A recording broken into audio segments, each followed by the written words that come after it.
तुम्ही जर दारू पिऊन गाडी चालवत असाल तर सावधान। वाहतूक विभागाने कठोर कारवाईला सुरुवात केली आहे।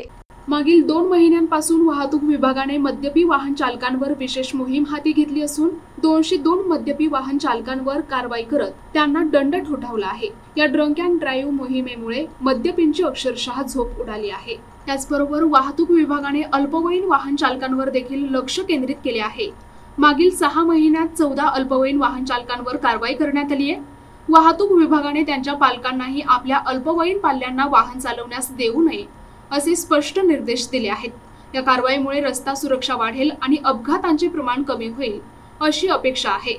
आता सध्या गोंदिया जिल्ह्याचे पोलीस अधीक्षक आदरणीय गोरख भांबरे साहेब यांच्या मार्गदर्शनाखाली रस्ते अपघात कमी करण्यासाठी एक विशेष प्रयत्न केले जात आहेत।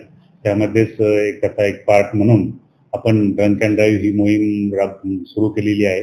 मागील 2 महिन्यामध्ये ही मोहीम माननीय पोलीस अधीक्षक साहेब यांच्या मार्गदर्शनाखाली सुरू केलेली आहे।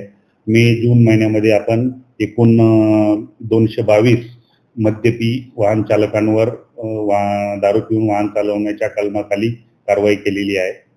आणि तसेच मागील जानेवारीपासून तर आतापर्यंत 14 अंडर एज मुलांवर देखील आपण कारवाई केली आहे आणि त्यांना एकूण 70,000 रुपयाचा दंड देखील केलेला आहे, जेणेकरून अपघात कमी व्हावं हे त्यामागचा आपला उद्देश।